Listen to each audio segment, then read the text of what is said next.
the first Pride March was a momentous occasion for all of us. I think because it was the first time that a lot of queer people realized that there is actually a legitimate fight, and that our existence is a legitimate existence that cannot be erased or shamed away. Because before then, people were living in shame. You know, we've been told so much and for so long that we are wrong to exist, that we were okay to live in shame. But in actual fact, you know, when Pride happened and a lot of us were marching down the street for the first time, including those who had paper bags on their heads, you know, and there were not a lot of people like trying to hide their identities, but it was a first, and we didn't know what was going to be the outcome of that. So it was as exciting as it was frightening.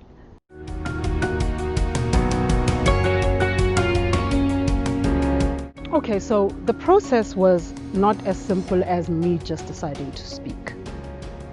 I was with a international group of lesbians that had been working with the United Nations on a kind of a global human rights level, right? And a global feminist and women's rights level.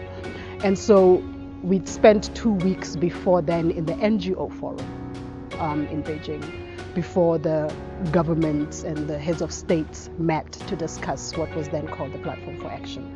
And a Platform for Action was a document that had all these different clauses on the different ways in which women are discriminated against, particularly in Africa and in other marginalized countries, including the global West and I mean the global North as well. So the Platform for Action was a document under discussion.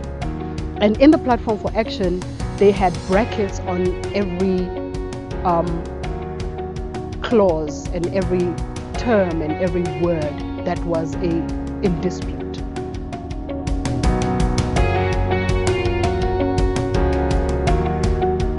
That conference was not a women's conference. It was a conference on women. That has a very big difference to just being a women's conference, because had it been a women's conference, it would have been a predominance of women having conversation about women's issues. But it was a conference on women. And what that meant is that a lot of the African heads of states, for example, and a lot of the representatives from the African countries were mostly men. So we had 90% men sitting in one big conference room discussing women's rights and women's issues and saying, these are the rights we will give and these are the rights we won't give.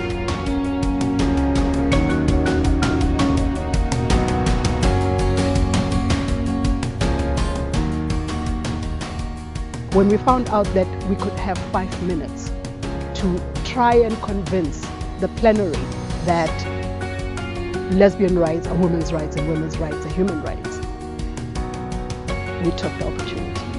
And now the question was, who was going to speak? Who was going to do it? And around that time, a lot of your Black, your African, your non-white and non-European and non-Americans had already left. I was one of the few that was still there during that time. And so then the question was, who would make a bigger impact? One, it was 1995. So the context is that we have a first Black president who is loved worldwide, who is seen as a saint, who then also speaks of the inclusion of sexual orientation in our own Bill of Rights, who speaks of non-discrimination on the basis of sexual orientation. So already that was an in. So it was very easy for me to say, look, we already have a precedent that supports us. So it was very easy to then volunteer to make the speech. I did not know what impact it was going to have. I didn't even know that I was first.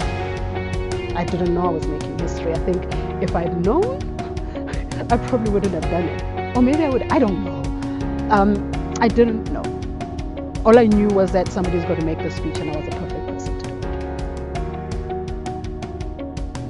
And then I remember, seeing one of the ANC members as I looked up while I was making the speech, and I think it was Cheryl Carolus. And I remember looking up and having somebody cheering and like being very excited. And then I scanned the rest of the room, and there were all these men in particular who were sitting there in shock. And it is in that moment that I think I knew that there's a shift, something's happening. Because also it was packed in the plenary, but then it went dead quiet.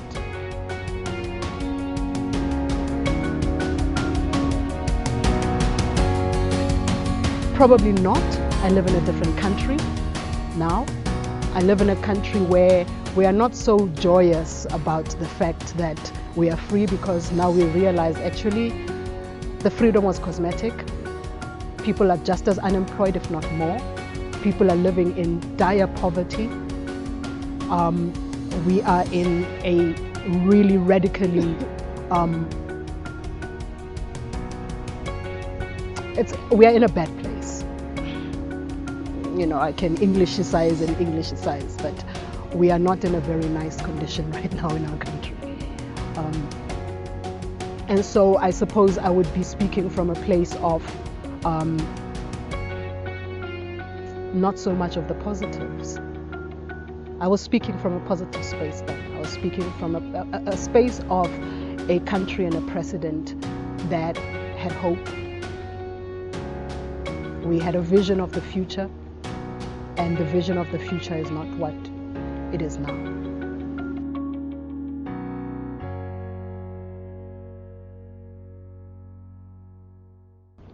Look, we have the strength in numbers. Our diversity is a strength. Our resilience is a strength. For me, that's a beautiful thing. It's a beautiful thing that there is so many more of us that I see who are self-aware enough, and we are in a space where we can be okay-ish to be out and about and be free to be queer, you know. And I say ish because we are not necessarily as safe as we'd still like to be. And so while there's a silver lining, there's still lots of clouds.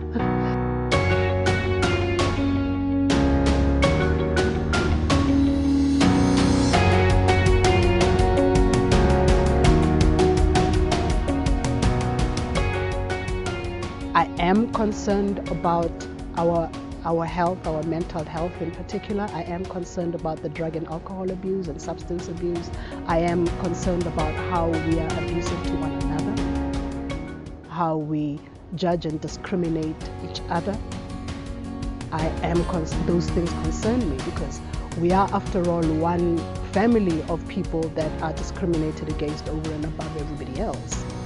You know, I love and care for the entire spectrum of LGBTQI, and I mean that. What people don't realize is that if your family, if your inner circle loves, accepts, and acknowledges who you are and defends you, other people out there can go paga, you know. They can go chill. Because if you are loved and accepted where it matters to you the most, what does the world matter?